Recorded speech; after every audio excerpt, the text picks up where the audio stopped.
So the Huawei saga continues. This is the latest. I'm just going to read a BBC report here and share my thoughts. A top Chinese diplomat has warned that there could be substantial repercussions for her country's investments in the UK if Huawei were to be banned from Britain's 5G network. Chen Wen also told the BBC that Beijing had already witnessed some conscious moves in that direction. Last week, the US put Huawei on a list that curbs the ability of US firms to trade with it. US officials blame national security concerns over Huawei technology.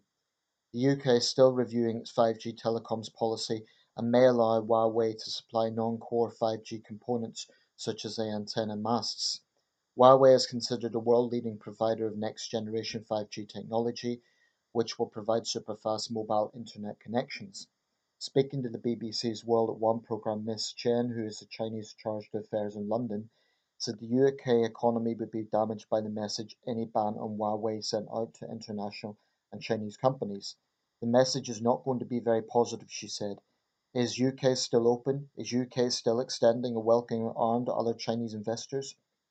When asked how large the repercussions would be, the embassy official said, "It's hard to predict at the moment, but I think it's going to be quite substantial." Ms. Chen insisted that her government would never force a Chinese firm operating abroad to provide information to its intelligence agencies. She went on to claim that there was a bit of hysteria in the United States about the rise of Chinese influence, and the UK should make decisions based on its own national interest. She called Huawei's investment in the UK a vote of confidence in the UK economy. Earlier this week, Cambridge-based chip designer ARM told its staff they must halt all active contracts, support entitlements, and any pending engagements of Huawei to comply with a recent US trade clampdown. ARM's designs form the basis of most mobile device processors worldwide. On the same day, EE confirmed that its range of 5G phones would not include Huawei models. It followed a decision from Google to bar the smartphone maker from some updates to the Android operating system. Okay, so there's a few angles to take with this. Firstly, there is clearly a market for providing faster telecoms communications, and that is kind of the practical side of this, i.e., if is Huawei the best provider for that? Um, that's leaving aside politics, leaving aside espionage and all of that. There is clearly a demand for faster broadband connections. I'm not going to get into depth with the technology side of it because it's not my field. I don't know enough about the subject, but it's obvious that there is a demand for that. Um, and it's not necessarily the case that if we don't go with Huawei, we would be secure with some European competitors because other providers like Nokia, apparently because of their close links to China, would themselves possibly potentially be subject to Chinese espionage, which would mean if we're doing deals with them, that would still make us a potential target. Let me just say from the outset, I do not believe communist officials. I think they're professional liars.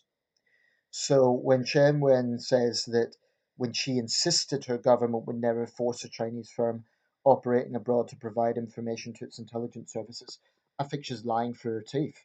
I don't believe the Communist Party for a second. Why? Because they're professional liars. They've been lying to the Chinese people for decades. They've been lying about Tiananmen Square for the last 30 years.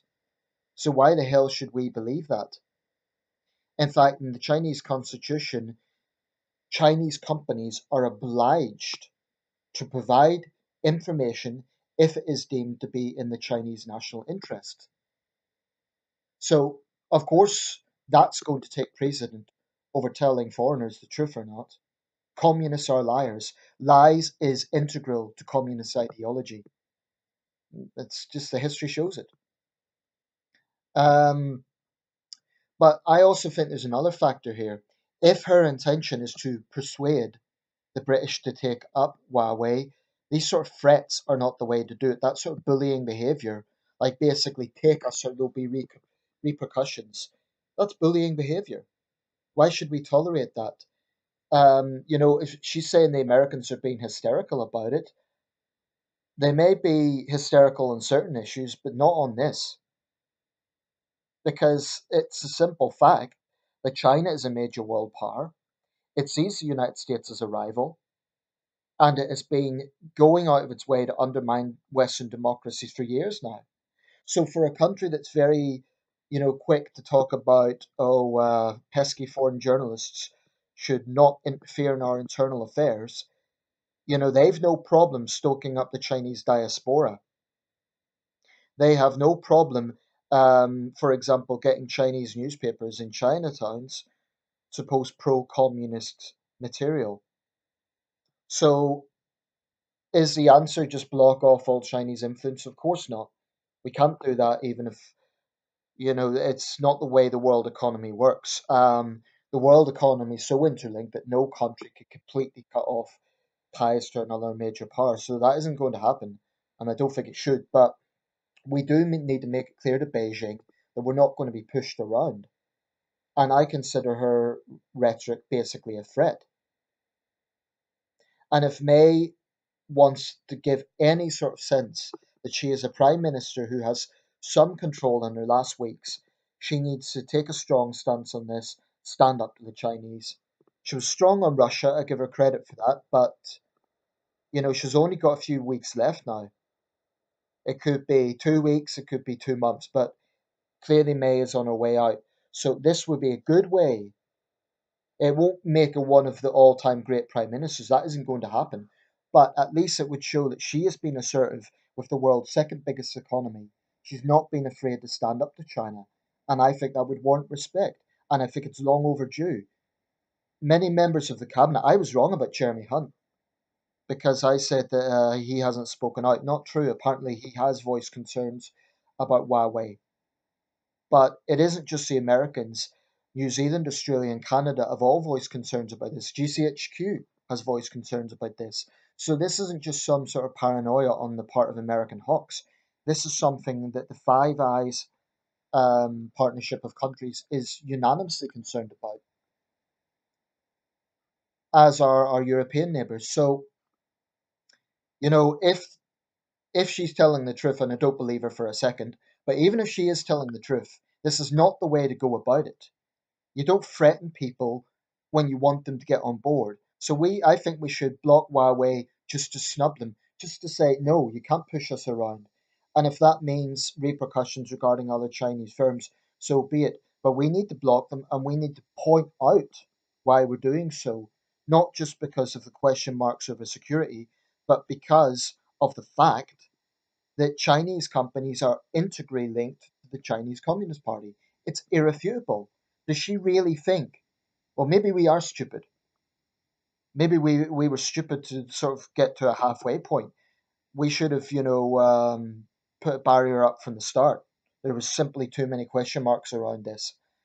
Um, and, is it worth the price of faster it is national security, our national security being violated by a hostile foreign power. And I do consider China a hostile foreign power.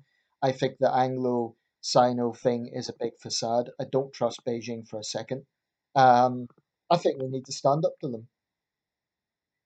And this is not about xenophobia.